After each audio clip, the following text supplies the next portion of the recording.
सेलू तालुक्यातील दिव्यांग बांधवांच्या मागण्या मान्य न झाल्यास आंदोलन करण्याचा इशारा। सेलू तालुक्यातील दिव्यांग बांधवांच्या विविध मागण्यासंदर्भात आम दिव्यांग सेवाभावी संस्थाद्वारा सेलू तहसीलदार यांना मागणीचे निवेदन आज दिनांक 13 जुलै सोमवार रोजी देण्यात आले।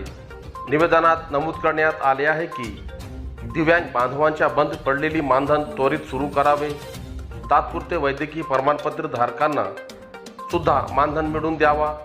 ज्या लाभार्थ्यांना अजूनही 1500 रुपये दरमहाप्रमाणे पगार मिळत आहे त्यांना संजय गांधी निराधार अनुदान योजना आणि श्रावणबाळ सेवा राज्य निवृत्ती वेतन योजना अंतर्गत 2500 रुपये दरमहा देण्यात यावे। नवीन लाभार्थ्यांची DBT प्रणालीद्वारे नोंद करून घ्यावी जेणेकरून पगार थेट खात्यात जमा होईल। सेलू तहसील परिसरातील दलाल लोकांकडून लाभार्थ्यांची होणारी हेळसांड थांबवावी। दिव्यांग रेशन कार्ड वितरण करावे।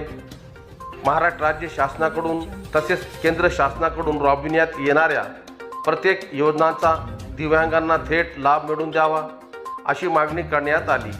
दिव्यांग बांधवांच्या विविध मागण्यासंदर्भात दिलेल्या निवेदनाची शासनाने दखल न घेतल्यास आम दिव्यांग सेवाभावी संस्थेच्या वतीने लोकशाही मार्गाने तीव्र आंदोलन छेडण्याचा इशारा आम दिव्यांग सेवाभावी संस्थेचे अध्यक्ष शेख अब्रार, उपाध्यक्ष जावेद पठाण, सचिव अमित राठोड, सहसचिव माजिद बागबान, कोषाध्यक्ष सदाशिव राखुंडे यांच्यासह संस्थेतील पदाधिकारी, सदस्य तथा सेलू तालुक्यातील दिव्यांग बांधव महिलांच्या वतीने देण्यात आला आहे। आज सेलू तालुक्यातील आम दिव्यांग सेवाभावी संस्थेच्या वतीने दिव्यांग बांधवांच्या विविध मागण्यासंदर्भात आज आम दिव्यांग सेवाभावी संस्थेचे सर्व पदाधिकारी व तसेच दिव्यांग बांधव आपल्या विविध मागण्यासंदर्भात आज तहसील कार्यालयात तहसीलदार यांना निवेदन देण्यात आलेले आहे। आपण विचारूया त्यांच्या काय आपल्या मागण्या या संदर्भात दिव्यांग बांधवांच्या संदर्भात। हॅलो सर, आमचे हे मागणे आहे टेम्पररी दिव्यांग लोकांचे प्रमाणपत्र बंद करण्यात आले, पगार बंद करण्यात आली त्यांची 17 तारखेला GR आलेला आहे मागच्या महिन्यात। ते GR आम्ही तहसीलदार साहेबाला पाठवला।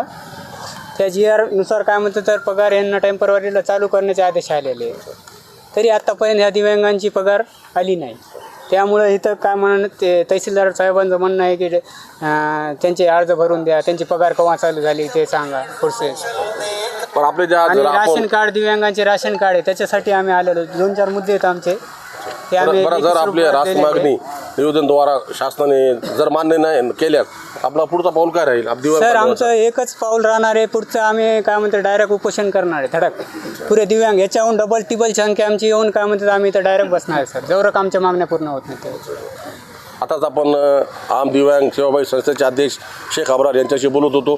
त्या संदर्भात आता आपण आम दिव्यांग सेवाभावी संस्थेचे उपाध्यक्ष जावेद भाई यांच्याशी बोलणार। आपलं काय म्हणणं याच्यावर? आपलं आज आपण जमा झालो, आपण ह्या दिव्यांग बांधवांच्या विविध मागण्यासंदर्भात निवेदन देण्यासाठी आलेलो, आपलं काय म्हणणं याच्यावर? आज जे आपण इथं जमा झालेलो आहे, आमची मागणी एकच आहे की बाबा जे तात्पुरते जे दिव्यांग आहे त्यांची पगार त्या गव्हर्नमेंटने DDPच्या द्वारे त्यांच्या खात्यामध्ये डायरेक्ट टाकावे।